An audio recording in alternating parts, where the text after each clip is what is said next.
शेतकऱ्यांचं जे नुकसान झालंय, मी एक तर शब्द फिरून देणार नाही. तुम्ही रोष निर्माण करू नका शेतकऱ्यात पुन्हा. त्याचं नुकसान झालंय 100%, ते नुकसान भरपाई द्यावाच लागणार. वरचे 35% राहिले तुम्हाला खायचे काय? मला बोलायला लावू नका. 65% झालं, नामकं झालं, तमकं झालं, त्याचं नुकसान झालंय. साहेब तिथं एक असे होते, त्या जात नाही सांगत मी आता तुम्हाला. तिथं एक माणूस असा होता त्या करपारा नदीच्या पात्रावर बोत वाईमधला, की तो बिचाऱ्यांना 50च शेळ्या होत्या तेवढ्याच. त्याला काहीच नाही आहे, ना शेत हे, ना त्याला गायरान जमीन आहे, ना काय आहे, ना काय नाही. त्याचं पुरतं कुटुंब उघड्यावर पडलंय. उगा असं कुणीकडे बी बोलायचं नाही. मग पुरतं उघडं पडलंय. त्या शेळ्या पुरेच पर्या होऊन गेल्या. कसं जगायचं त्याने आता? कोणचं मग? तुम्ही मायबाप कशी आहेत नेमके? तुम्ही कसे मायबाप आहेत? आजचा राजा तुम्ही आहेत, तुम्हाला दया आहे का नाही? जनावर सहित वाहून गेलं. ते गावच असं आहे की गाव नदीच्या पलीकडून आहे आणि सगळ्या शेताच्या वस्तू गावाच्या अलीकडून, नदीच्या अलीकडून ठेवावं लागतात. आणि नेमकं सगळं होऊन गेलं. ते तोच माणूस पवत भेटायला आला. पवत, पाण्यातून त्या काय नाही राहिला म्हणला. धान्य फिरणे सगळं वाहून गेलं. पाटील, तुम्ही जी मागणी करताय सरकारला ते देणं शक्य वाटत नाही, कारण सरकारचे नियम निकष हे प्रशासकीय पद्धतीने झाल्याशिवाय जाहीर होणार नाही. जर सरसकट सरकारला द्यायचं असेल तर मग पंचनाम्याचं नाटक का? साहेब तुम्हाला मी खरं सांगतो, राजकीय शक्ती असली ना कशाची गरज नाही. आणि माझं एवढंच म्हणणं आहे, थोडे नियम बाजूला ठेवा तेवढ्या शेतकरी मायबापासाठी. तो भरभरून आशीर्वाद देईल तुम्हाला. हो, त्याचा रोषाचा जर तळतळाट लागला ना, विषय संपला तुमचा.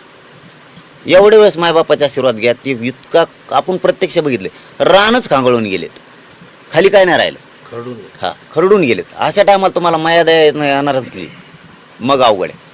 तुम्ही कृषी मंत्र्याला बोललात आणि त्यांना 8 दिवसाचा अल्टिमेट दिला आहे.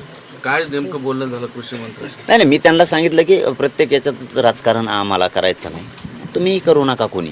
कारण शेवटी आज तुम्ही त्या मुख्य पदावरती, कृषी मंत्री पदावरती तुम्ही येत.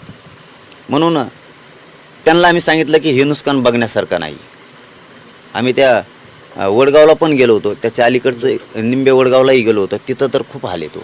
159 घरात पाणी घुसलं होतं. 159 घरात काहीच नाही राहिलं. म्हणजे कपडे गोधड्यासुद्धा होऊन गेल्या. भांडे बसणं तर गेले. मग शेताची काय परिस्थिती झाली असं?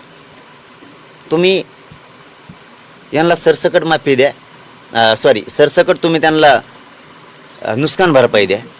हे कृषी मंत्री साहेबांना आम्ही सांगितले आणि त्यांनी शब्द दिलाय की आम्ही सरसकट देतोय. फक्त आम्ही ज्यांच्या पाईपलाईनी वाहून गेल्यात त्यांचा फक्त पंचनामा करू, बाकी सरसकट आम्ही देतोय. तुम्हाला आता शब्दापासून फिरता येणार नाही, कारण ती कानावरती शेतकऱ्याचा पडलेला आहे शब्द. आम्ही म्हणलेलं नाही, तुम्ही म्हणलेलं. आम्ही 8 दिवस म्हणलं, तुम्ही 10 दिवस म्हणला. 10 दिवसात पुरं कडील लावतो म्हणे आम्ही. हे शेतकऱ्यांनी शब्द ऐकला. शेतकरी धीर धरलेला आहे, त्याला धीर सोडायची वेळ येऊ देऊ नका. पाटील साहेब, नुकसान भरपाई भेटेल जसं तुम्ही बोलताय सर, पण इतर नुकसान खूप मोठ्या प्रमाणात होतं.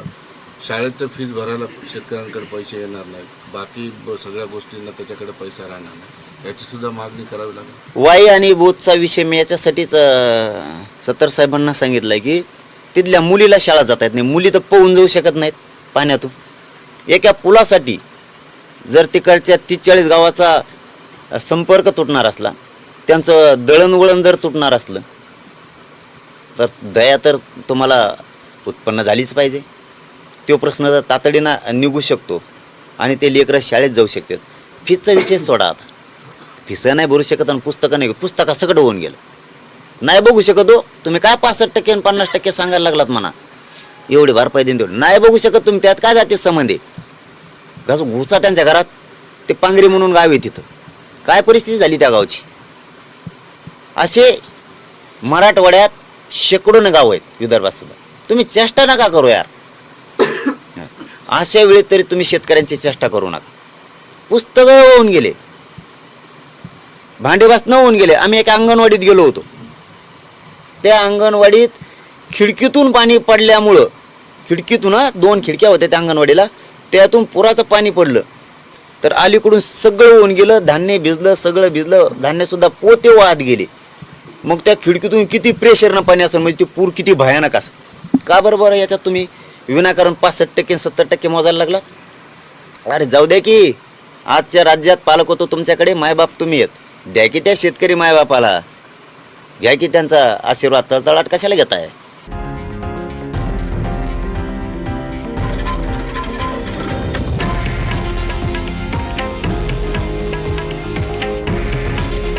हे आहे देशातील नंबर 1 न्यूज नेटवर्क आणि आपण पाहत आहात TV9 मराठी. काळजी तुमची, हित महाराष्ट्राचं.